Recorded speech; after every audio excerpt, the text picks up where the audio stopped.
Assalamualaikum warahmatullahi wabarakatuh. Selamat pagi teman-teman semuanya. Salam sejahtera bagi kita semua. Pada kesempatan kali ini, kelompok kami akan mempresentasikan materi tentang membangun persatuan di tengah keberagaman dalam perspektif Islam. Sebelumnya, kita akan perkenalan terlebih dahulu dengan anggota dari kelompok 6.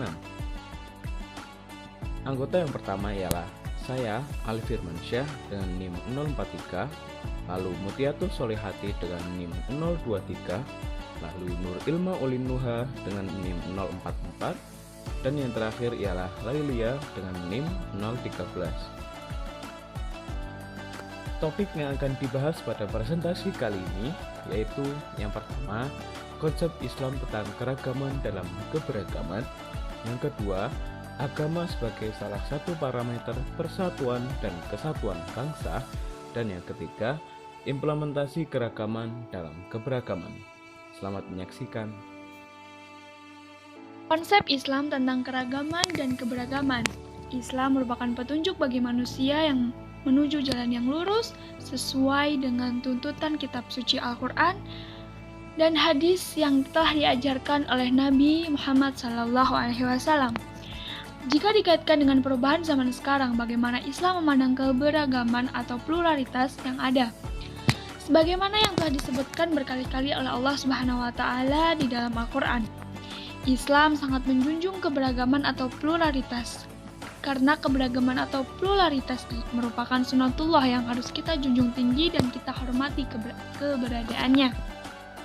Seperti yang sudah dinyatakan oleh Allah Subhanahu wa Ta'ala dalam Quran surat Al-Hujurat ayat 13, yang artinya, "Wahai para manusia, sesungguhnya kami menciptakan kamu dari seorang laki-laki dan perempuan dan menjadikan kamu berbangsa-bangsa dan bersuku-suku supaya kamu saling mengenal." Dari ayat Al-Quran tersebut menunjukkan bahwa Allah sendirilah yang telah menciptakan keberagaman, artinya keberagaman di dunia itu mutlak adanya, pasti adanya. Dengan adanya keberagaman ini bukan berarti menganggap kelompok, mazhab, atau keberagaman yang lain sejenisnya menganggap kelompoknya yang paling benar. Yang harus kita ketahui di sini bagaimana jika keberagaman itu sudah ada sejak zaman para sahabat, yaitu ketika Nabi wafat, para sahabat saling mengklaim dirinya yang pantas menjadi seorang pemimpin yang menggantikan Nabi. Ajaran Islam mengutamakan persaudaraan dan ukhuwah yang menyikapi keberagaman tersebut dan dipilih melalui musyawarah mufakat yang akhirnya memilih seorang pemimpin yang pantas menjadi pengganti Nabi Muhammad untuk memimpin umat Islam pada waktu itu. Penyebab munculnya perbedaan atau keberagaman aliran antara lain yang pertama yaitu adanya pergolakan politik dalam negeri. Yang kedua, mengalirnya pemikiran non-muslim. Yang ketiga, akibat proses perubahan kultural dan politik dari masyarakat tradisional ke modern dan dari politik regional ke dunia. Islam memberikan beberapa prinsip dasar dalam menyikapi dan memahami keberagaman. Yang pertama yaitu prinsip keberagaman yang lapang. Salah satu masalah yang serius dalam menyikapi keberagaman adalah masalah klaim kebenaran. Padahal untuk mencapai kepasrahan yang tulus pada Tuhan, diperlukan suatu pemahaman yang sadar dan bukan hanya ikut-ikutan. Oleh sebab itu, sikap kelapangan dalam mencapai kebenaran ini bisa dikaitkan sebagai makna terdalam keislaman. Disebutkan dalam hadis Nabi kepada sahabat Utsman bin Mas'ud, dan sesungguhnya sebaik-baik agama di sisi Allah adalah semangat pencarian kebenaran yang lapang. Yang kedua adalah keadilan yang objektif. Dalam konteks pluralisme, keadilan mencakup pandangan maupun tindakan kita terhadap pemeluk agama lain. Kedangkalan dalam tindakan seringkali kita tidak suka atau menganggap orang lain sebagai bukan bagian dari kelompok kita. Maka kita bisa berbuat tidak adil terhadap mereka dalam memutuskan hukum, interaksi sosial, maupun hal-hal lain. Islam mengajarkan bahwa kita harus menegakkan keadilan dalam sikap dan pandangan ini dengan objektif terlepas dari rasa suka atau tidak suka.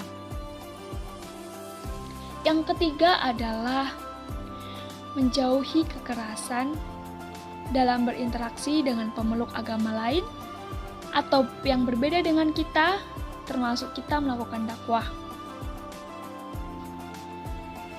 Dalam surat Al-Quran surat An-Nahl ayat 12 itu yang artinya serahkanlah manusia kepada jalan Tuhanmu dengan jalan bijaksana dan pelajaran yang baik dan bantahlah mereka dengan yang lebih baik. Surat An-Nahl ayat 12. Lalu yang keempat yaitu menjadikan keragaman agama tersebut sebagai kompetisi positif dalam kebaikan. Ketika ada pemeluk agama lain yang berbuat amal sosial, semisal melakukan advokasi terhadap masyarakat tertindas, memberikan sumbangan kepada fakir miskin dan lain sebagainya itu,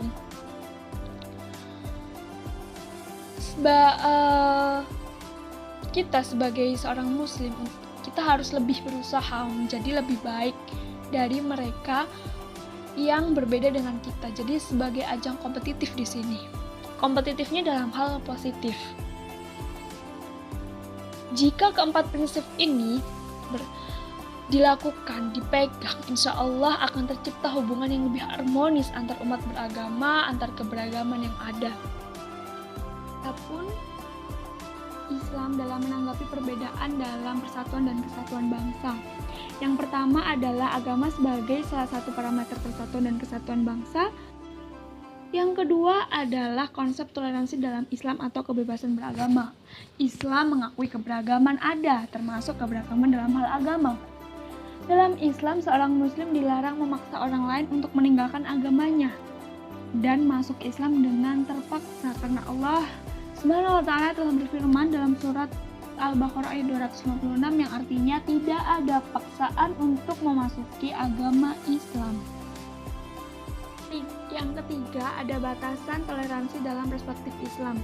Batas toleransi dalam Islam adalah tidak mengganggu tentang akidah kita, karena Allah sudah jelas berfirman dalam Al-Quran surat Al-Kafirun ayat 6 yang berbunyi lakum dinukum waliyadin, yang artinya untukmu agamamu dan untukku agamaku. Di sini sudah jelas bahwa dalam hal akidah kita tidak diperkenankan untuk toleransi.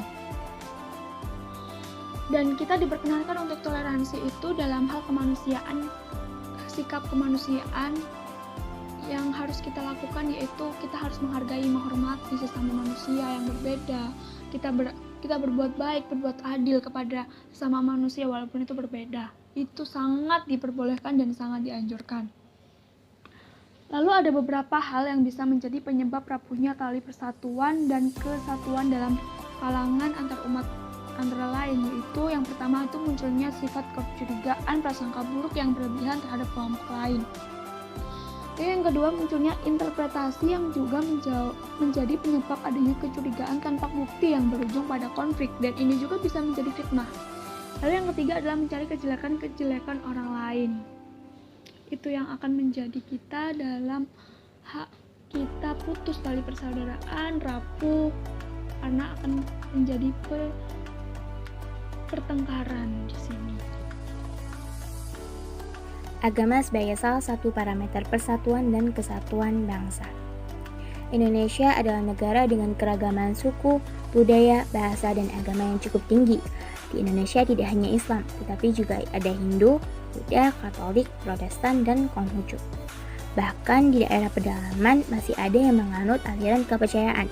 Namun apapun keyakinannya, semuanya tetap mengedepankan nilai-nilai perdamaian dan kemanusiaan. Karena salah satu anjuran dalam agama adalah tetap mengedepankan toleransi demi terciptanya persatuan dan kesatuan.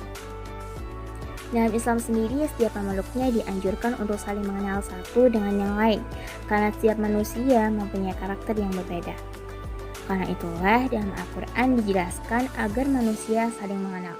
Dengan saling mengenal itulah diharapkan bisa melahirkan rasa saling menghormati, menghargai, dan tolong-menolong antar sesama. Anjuran ini dijelaskan dalam Al-Quran surat Al-Hujurat ayat 13 yang berbunyi, A'udzu billahi minasyaitonir rajim. Ya ayyuhan nasu inna khalaqnakum min dzakarin wa untha wa ja'alnakum syu'uban wa qabaila lita'arafu. Inna akramakum indallahi atqakum. Innallaha alimun khabir. Yang artinya, hai manusia, sesungguhnya kami menciptakan kamu dari seorang laki-laki dan seorang perempuan dan menjadikan kamu berbangsa-bangsa dan bersuku-suku supaya kamu saling kenal mengenal. Sesungguhnya orang yang paling mulia di antara kamu di sisi Allah ialah orang yang paling takwa di antara kamu. Sesungguhnya Allah Maha mengetahui lagi Maha mengenal. Dalam berbagai kitab agama lain selain Islam juga mengedepankan perdamaian dan persatuan. Bahkan nilai-nilai kearifan lokal yang tersebar dari Aceh hingga Papua juga mengedepankan persatuan dan kesatuan. Perpaduan antara nilai-nilai agama dan kearifan lokal inilah yang akan menjaga keberagaman bagi Indonesia ke depan. Dan perpaduan keduanya terbukti telah membentuk kerukunan antar umat beragama di Indonesia. Implementasi yang dapat kita lakukan dalam sikap keberagaman sebagai seorang mahasiswa. Yang pertama, memberikan penguatan melalui pembelajaran PAI untuk memperkuat keyakinan agama Islam dan mengamalkan ajaran Islam dalam kehidupannya. Yang kedua, menekankan penghayatan nilai-nilai sosial yang bersumber dari agama Islam dan mendorong sikap toleransi dan saling menghargai antar pemeluk agama yang berbeda. Yang ketiga, kerjasama dalam menyelesaikan persoalan di berbagai aspek kehidupan sebagai bentuk pengamalan ajaran agama Islam. Dan yang terakhir, menghargai keberagaman agama, budaya, etnis, dan bahasa dengan tetap berprinsip pada agama masing-masing, sehingga kualitas keberagaman tetap terjalin kuat pada masyarakat multikultural. Membangun persatuan di tengah keberagaman dalam perspektif Islam memerlukan tindakan konkret yang nyata. Ajaran Islam telah mengajarkan umatnya untuk hidup dalam toleransi. Untuk menjaga persatuan ini, maka umat harus menjaga tali silaturahmi antar manusia dan juga menjunjung tinggi toleransi. Allah Subhanahu wa Ta'ala telah menyebutkan dalam Al-Quran untuk hidup dengan damai sekalipun berada di antara perbedaan. Jalinan silaturahmi dengan mengedepankan toleransi tidak hanya saat berhubungan dengan antar umat beragama saja, namun bagaimana sesama muslim mampu hidup damai, rukun, saling menghormati antar golongan keislaman berbeda mazhab dan golongan yang lainnya. Sekian presentasi yang dapat disampaikan oleh kelompok kami. Kurang lebihnya mohon maaf. Assalamualaikum warahmatullahi wabarakatuh.